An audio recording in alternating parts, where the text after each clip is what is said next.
El gobernante Partido del Pueblo de Camboya, PPC, arrasó en las elecciones generales que se celebraron hoy en el país, cuya legitimidad ha sido puesta en entredicho tras la ilegalización del principal partido de la oposición.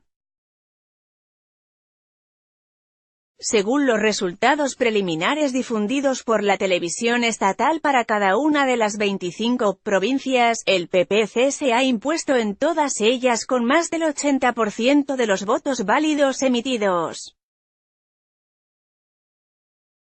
Los resultados, que la Comisión Electoral prevé anunciar de forma oficial el 15 de agosto, permitirían al PPC hacerse con la gran mayoría de los 125 escaños del Parlamento que había en juego en la votación. El veredicto de las urnas permite alargar 5 años más el mandato del primer ministro, Hun Sen, quien ostenta el cargo desde 1985 y que poco después del cierre de las urnas dio las gracias al electorado: «Gracias compatriotas por haber elegido la senda de la democracia y haber ejercido vuestros derechos», dijo el dirigente de 65 años en su página de Facebook. Más de 8,3 millones de camboyanos estaban llamados a las urnas en estas elecciones, a las que se presentaban otras 19 candidaturas, la mayoría creadas los últimos meses, entre las cuales no estaba el Partido para el Rescate Nacional de Camboya, PRNC. Esta formación, que en 2013 obtuvo casi la mitad de los votos y en los comicios locales de junio de 2017 volvió a amenazar la hegemonía del PPC en las urnas, fue ilegalizada en noviembre por el Tribunal Supremo. La medida culminó una ofensiva judicial instigada por el gobierno que llevó al encarcelamiento del líder opositor y la huida al exilio de un centenar de sus dirigentes, que llamaron a sus seguidores a boicotear la votación. La Comisión Electoral negó cualquier efecto del boicot al situar la participación en el 82%, 13 puntos más que hace 5 años.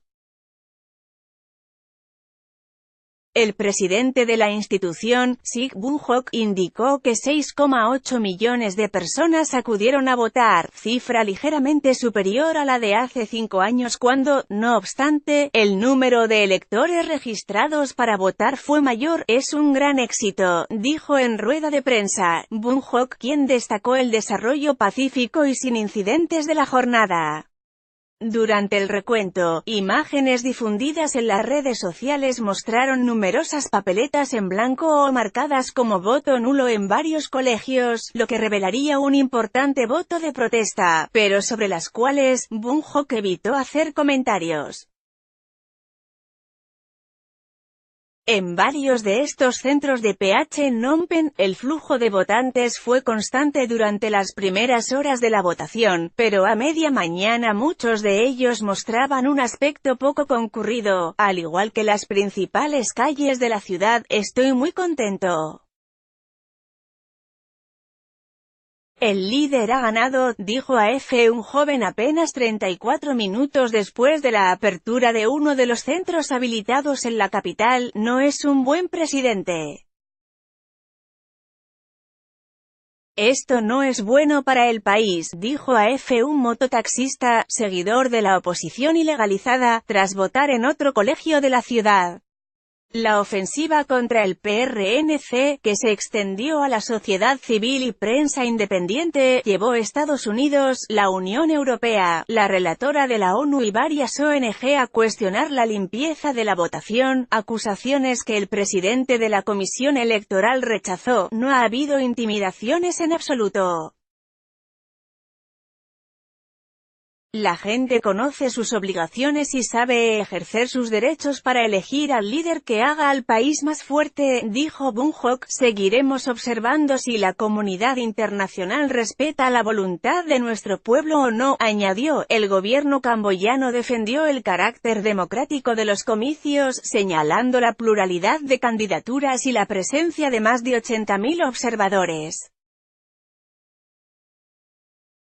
Entre ellos estuvo una delegación de la Internacional Demócrata de Centro, IDC, encabezada por el expresidente de Colombia Andrés Pastrana, quien defendió la limpieza de los comicios. Yo creo que sí, dijo Pastrana a AF preguntado sobre si la votación puede considerarse legítima. Camboya es una democracia joven y como en todas las democracias hay imperfecciones, hay que mejorarlo y ver la historia de este país en su contexto. Y hay que ver dónde estaban hace 20 años y dónde están hoy, añadió. Unas 23 organizaciones nacionales e internacionales de control electoral criticaron, en cambio, la presencia de muchos de estos observadores a los que acusaron de parcialidad, vínculos con el PPC y falta de preparación. Las elecciones fueron las sextas desde que la ONU organizó la primera votación democrática en 1993, 2 años después de los acuerdos de paz que pusieron fin a más de 2 décadas de guerra civil entre varias facciones, entre ellas el Khmer Rojo. Mugabe no votará por su sucesor Emmerson Mnangagwa en Zimbabue con información de FRAMG.